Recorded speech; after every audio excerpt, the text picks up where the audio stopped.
ইব্রাহিম খলিলুল্লাহ আগুনের মধ্যে পুড়বে, ফেরেশতারা এই দৃশ্য দেখে কাঁদছে। আমার আল্লাহ তাআলা বললেন, তোমরা কেঁদো না, আমার খলিলুল্লাহ যদি চায় সাহায্য তোমরা করো। এবার ফেরেশতারা বলল, আল্লাহ নবী, আমি মেঘের ফেরেশতা, বিজলির ফেরেশতা, আমি বাতাসের ফেরেশতা। এক একজনে এক একটা বলল। ইব্রাহিম খলিলুল্লাহ বললেন, শোনো, আমি কারো সাহায্য চাই না, আমার আল্লাহ যদি তোমাদেরকে সাহায্য করতে বলে তোমরা করবে, নচেৎ কারো সাহায্য আমার দরকার নাই। ইব্রাহিম খলিলুল্লাহ ঈমানের উপরে অটল রইলেন, মজবুত রইলেন। তাকে আগুনের কুণ্ডুলিতে ছেড়ে দেওয়া হলো।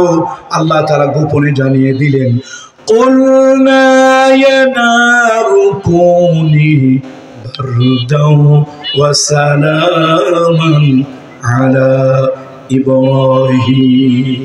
তাহলে সব ষড়যন্ত্র নস্যাৎ হলো। আচ্ছা, কার পরিকল্পনা বাস্তবায়ন হলো? আল্লাহ। কথা একটা আমার শেষ। এবার আসেন পয়গম্বর মূসা। সেটা আপনারা জানেন, গল্প কম বেশি তো আমিও তাফসীর করেছি। মূসা আলাইহিস সালাম এই পৃথিবীতে আসবে ফেরাউন বাধা দেওয়ার জন্য। ভালো করে শোনেন, ফেরাউন পৃথিবীতে মূসাকে আসতে দেবে না। 25,000 বনি ইসরায়েলকে হত্যা করেছে, জবা করেছে। Can you imagine it? আপনি কি কল্পনা করতে পারেন একটা ব্যক্তির ক্ষমতা টিকিয়ে রাখার জন্য কতগুলো লোক হত্যা করা হয়েছে? কোরআন হাতে দেখতেছেন। কামরুল ইসলাম সাইদের কথা ভুল হতে পারে, আরেক মৌলবীর কথা অসংলগ্ন হতে পারে, আরেক হুজুরের কথা অবাস্তব হতে পারে, কিন্তু কোরআনের কথা কি অবাস্তব? কোরআন বলেছে এক ফেরাউন, তার নাম ছিল রমেসিস। নাম কি? সেই রমেসিস শুধুমাত্র তার ক্ষমতাটাকে টিকিয়ে রাখার জন্য মূসা নামক অথবা পয়গম্বর যেন পৃথিবীতে আসতে না পারে। সে আসলে তো মেয়ে হয়ে আসবে না, পুরুষ হয়ে আসবে। ইমাম কি মেয়ে হবে না পুরুষ হবে? অবশ্য বাংলাদেশি মুসলমানদের জন্য ইমাম মহিলা পুরুষ কোনো সমস্যা নাই। আমেরিকার লোকও বলছে নারী বিগত 240 বছরের ভিতরে আমেরিকা নারীকে কখনো নির্বাচন করেনি। নারী মা হিসাবে তার কদমে চুমা রাখা যায়, নারী বউ হিসাবে হৃদয়ের রানী বানিয়ে রাখা যায়, নারী মেয়ে হিসাবে কলিজার টুকরা বানিয়ে রাখা যায়, নারী বোন হিসাবে চোখের মণি বানিয়ে রাখা যায়, কিন্তু নারীকে নেতৃত্ব দেওয়া যায় না। 18 কোটি হাফ লেডিস মার্কা পুরুষ, আমরা তো তা বুঝি না। একথা কইলেই তো আপনারা হুজুরদেরকে খালি ফাঁসি দিতে চান। যারা নারীর ক্ষমতায়ন বলে 240 বছরের ভিতরে তারা কয়বার নারীকে প্রেসিডেন্ট বানিয়েছে? শুধু একবার তো নাই। আমি একটা আর্টিকেলের ভিতরে, একটা জার্নালের একটা আর্টিকেলের ভিতরে দেখেছি, তাদের যতগুলি হেভিওয়েট মন্ত্রী নারী হয়েছে, কোন মন্ত্রী তার মন্ত্রিত্বের মেয়াদকাল পরিপূর্ণ করতে পারে না। কথা বোঝেন নাই বোধহয় নাকি? একজন চেয়ারম্যান, একজন কমিশনার, একজন মেয়র একটা মেয়াদের জন্য নির্ধারিত হয়, নির্দিষ্ট একটা মেয়াদের জন্য। একটা জার্নালের ভিতরে লিখেছে, একটা আর্টিকেলের ভিতরে পড়লাম, সেখানে কোনো মহিলাই কোন পদে, রাষ্ট্রের গুরুত্বপূর্ণ কোন পদে অধিষ্ঠিত হয়ে আমেরিকার মতো ডেমোক্রেসির একটা দেশে তারা তাদের পরিপূর্ণ মেয়াদকাল তারা পার করতে পারেনি, পূর্ণ করতে পারেনি। আর তারা আসে আমাদেরকে সভ্যতা শিখাইতে। ইন্ডিয়া যেরকম এখনো খোলা আকাশের নিচে চোখটা বন্ধ করে কাউয়ার মতো পাছাটারে কাপড় উঠাইয়া চোখ বন্ধ করে ইন্ডিয়ার লোকেরা এখানে সেখানে হাগে, ওরা মনে করে চোখ যখন বন্ধ করছি নিচের সদরঘাট যাই খুলি কেউ দেখে না, ওইরকম যেরকম বেহায়া ওরা আসে আমাদেরকে সভ্যতা শিখাতে, আমেরিকা আসে আমাদেরকে গণতন্ত্র শিখাতে। যারা 240 বছরের মধ্যে নারীকে, ইসলাম যেটা করছে এটাই শ্রেষ্ঠ। নারী যদি মা হয় তাহলে তার পায়ের উপরে প্রয়োজনে ঠোঁট রেখে চুমা খাও, এটা কি বলে কদম বুসি। হাত দিয়ে শুয়ে না, পায়ের উপরে ঠোঁট রেখে চুমা খাও। নারী যদি কি হয়, কথা কয় না, নারী যদি কি হয়, আল জান্নাতু তাহতা আকদামিল উম্মাহাত। আর নারী যদি বউ হয়, হৃদয়ের ভিতরে ঢুকায় রাখো, পৃথিবীতে যত বন্ধু আছে, পৃথিবীতে যত বন্ধু আছে, সব থেকে বড় বন্ধুর নাম হলো স্ত্রী। আচ্ছা আপনারা বলেন তো, পৃথিবীর সব থেকে প্রাচীন সম্পর্ক কি? পৃথিবীর সব থেকে পুরান সম্পর্ক কি? বাবা মা, ভাই বোন, স্বামী আর স্ত্রী।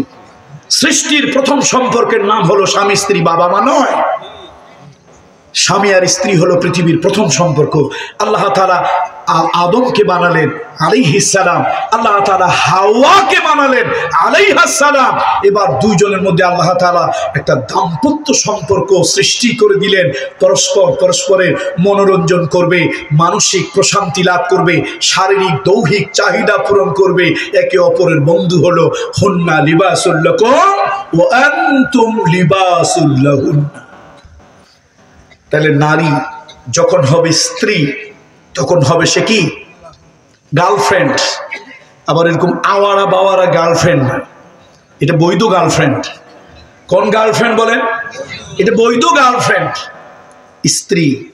এবং গত কিছুদিন আগে আমি একটা জার্নালে দেখেছি, আল্লাহ আমি একেবারে বিস্মিত হয়ে গেছি। এমপি বলেন, হুজুর বলেন, চেয়ারম্যান বলেন, মেম্বার বলেন, নেতা বলেন, খাতা বলেন, কর্মী বলেন, পৃথিবীর অধিকাংশ মানুষ কোনো না কোনো ভাবে মানসিক রোগী। শুনতেছেন আপনারা আমার কথা? এটা আমার মতো মোল্লা মৌলবীরা বললে তো আবার আপনারা গুরুত্ব দেন কম। হুজুররা পরের বাড়ি খায়, 6 মাসে বছর যায়, মানে আমরা নাকি কথাই আন্দাজে কই। আমরা কইলে কথার গুরুত্ব দেয় কম, কিন্তু খাড়ায় খাড়ায় মতনওয়ালা একটা লোক প্যান্টের চেন খুলে দাঁড়ায় দাঁড়ায় ব্রাশ করে, ওরা বললে খুব পাবলিক গুরুত্ব দেয়। আরে অমুক বেটায় বলছে, গবেষক অমুক বেটায় বলছে, কি গবেষক। আর হুজুররা বলে এটা নাকি গবেষণা হয় না। এরকম গবেষকরা বলেছেন পৃথিবীতে মানে এই যে population, most of them, majority percent কোনো না কোনো ভাবে মানসিক রোগী হয়। একদিক দিয়ে আমি মানসিক রোগী, আর একদিক দিয়ে আপনি। অনেকে আছে মেন্টাল ডিজিজে আক্রান্ত, কিন্তু নিজেরটা নিজে বোঝে না। এই বৈজ্ঞানিকেরা বলেছেন ওই পুরুষদের মানসিক স্বাস্থ্য তুলনামূলক ভালো যারা নিজের বিবির সাথে সুখ দুঃখের কথা শেয়ার করে। শুনছেন আপনারা আমার কথা? কোরআন শরীফ, হাদিস শরীফ 1400 বছর আগে কি বলে গেল, আর এখন বিজ্ঞান সেগুলোকে স্বীকার করছে। তাহলে নারী যদি বউ হয়, হৃদয় রানী হবে, হৃদয় রানী হবে। আমি মা, খালা, চাচি, বড় বোনরা যারা আছেন, আছে না? কি আছে নাকি? আপনি তাদেরকে বলি, আপনি সিদ্ধান্ত নেবেন আপনি কি রানী হবেন না ফকিরনি হবেন। যে নারী তার স্বামীকে রাজার মতো মর্যাদা দেয়, সে নারী রানীর আসন দখল করে। আর যেই নারী তার স্বামীকে তুচ্ছ তাচ্ছিল্য, কাজের বেটা, চাকরের মতো মনে করে, ওই মহিলা ফকিরের স্ত্রীর মতো ফকিরনি হয়। সুতরাং আমার মা, খালা, ভাবিরা যারা আছেন, এই গ্রামের কথা বলার অধিকার আমার আছে না নাই? আমি তো বিদেশ থেকে ভাড়াটিয়ে হয়ে আসি নাই। এই এলাকার মানুষের সাথে রক্তের সম্পর্ক নাই, কিন্তু আত্মার সম্পর্ক আমার বাপের কাল থেকে আছে। আমার চাচা আব্দুল হামিদ ফকির আমার বাপের বিপদের কথা পাখির কানে শুনলেও রাত নাই দিন নাই চলে যেত। আমার চাচা, ওই যে আমাদের হাজী সাহেব, নান্নু হাজী সাহেব, এই মানুষগুলো এগুলো স্মরণ হয় ভাই। ব্যক্তি হিসেবে তারা যেমন ছিলেন, কিন্তু আমাদের তো বড় বান্ধব ছিলেন। এই গ্রামের মানুষের উপর সেই মানুষ অধিকারটা আমার আছে না নাই? সে অধিকারটা আমার আছে। এই অধিকার নিয়ে বলছি, আমার চাচি আম্মারা যারা আছেন, আমার বড় ভাবি সাহেবরা যারা আছেন, আমার ছোট বোনেরা যারা আছো, আমার কলিজার টুকরা, আমার কলিজার অংশ, আমার ভাতিজি, আমার মেয়েরা যারা আছো, মা তোমাকে সিদ্ধান্ত নিতে হবে, তুমি কি রানী হবে না ফকিরনি হবে। স্বামীকে যদি সম্মানের জায়গায় রাখো, মর্যাদার জায়গায় রাখো, সুখ দুঃখ ভাগাভাগি করে নাও, স্বামীকে যদি সম্মান করো, তার কাজের প্রতি ভ্যান চালাক, সমস্যা কি? ভ্যান চালানো কি হারাম নাকি? আরে ভ্যান চালান বাদ দিলাম, টয়লেট পরিষ্কার করে, সুইপারের কাজ করে, হারাম না তো? তোমার স্বামী কাজ করে এসেছে, জামাটা ঘামে ভেজা, তুমি আগে জামাটা খোলো। তোমার ঘরে এয়ার কন্ডিশন, এসি নাই, ভাঙ্গা একটা পাখা আছে, জামাটা খোলো, জামাটা খুলে নিয়ে যাও, আল্লাহ এক জায়গায় রাখো, এবার পাখাটা দিয়ে একটু বাতাস দাও। তোমার ঘরের আমেরিকা, ইংল্যান্ডের, তারপরে ফ্রান্সের দামি দামি গ্লাস, দামি দামি কাঁচের গ্লাস নাই, আর তোমার ঘরে 5 টাকা দামের প্লাস্টিকের বাটি আছে, এক বাটি পানি এনে স্বামীর হাতে দাও। মেয়েকে বলি বাপের হাতে দাও, বাপ ভ্যান চালায় আসছে, চৈত্র মাসে ওই খেতে কাজ করে আসছে, হাতে দাও, পাখা ভাঙা পাখাটা দিয়ে একটু বাতাস দাও। এই যে পুরুষটা সারাদিন গাদার মতো খাটছে, মাথার গাম পায়ে পড়ছে, এই যে ঘরে এসে বউ একটু ভালো ব্যবহার করছে, মা একটু ভালো ব্যবহার করছে, মেয়েটা একটু ভালো ব্যবহার করছে, একজন গায়ের ঘামালা গামছাটা গেঞ্জিটা খুলে নিছে, আরেকজন সেরা শার্টটা খুলে নিছে, আরেকজন এসে একটু বাতাস দিয়েছে, একজন এসে একটু পানি দিয়েছে। পুরুষ যে সারাদিন গাদার মতো খাটছে, কোনো কিছু মনে আছে? সব ভুলে গেছে,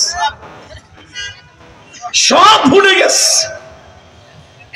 আর এখন আমার মা, চাচি, খালা, আমার বোনেরা, আমার ভাতিজিরা ঘরটাকে জাহান্নাম বানিয়ে দিয়েছে। ঘরের মধ্যে ঢুকলেই প্যান পানা নেই, জ্ঞান গানা নেই, এইটা নাই, ওইটা নাই, এই হয়েছে, ওই হয়েছে, হাজারটা কথা, হাজারটা অভিযোগ।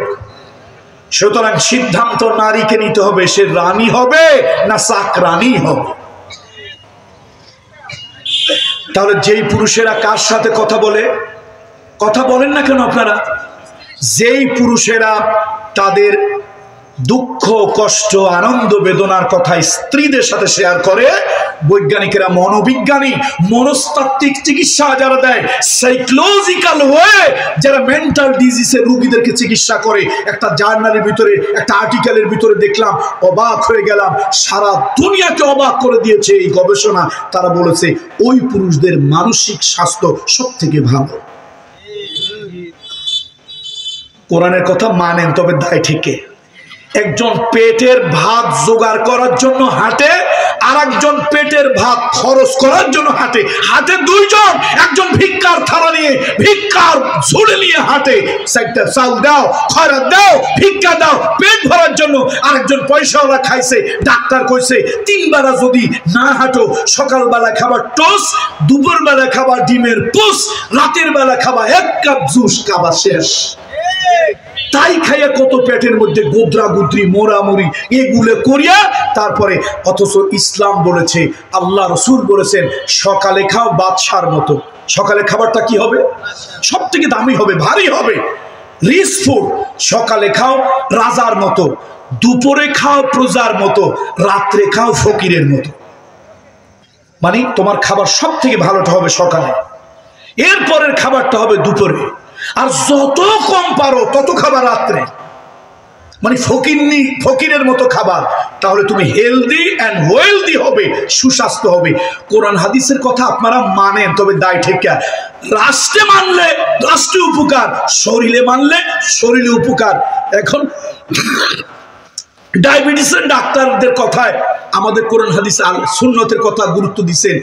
রাষ্ট্রীয়ভাবে আপনারা মায়ের খাইতে খাইতে যখন শেষ হয়ে যাবেন, তখন বলবেন না এই মত ওই মত, এই দল ওই দল, এই মতাদর্শ ওই মতাদর্শ সব দেখলাম, পাগল রে, কোনোটায় শান্তি নাই। শান্তি আছে ইসলামে, শান্তি আছে কোরআনে। এই জন্য দিনের বিধানগুলি ভালো না খারাপ? যা হোক, মুসা আলাইহিস সালামের কথা মনে আছে তো? পয়গম্বর মুসারে আসতে দেওয়া হবে না। দেখেন আল্লাহ তাআলা কি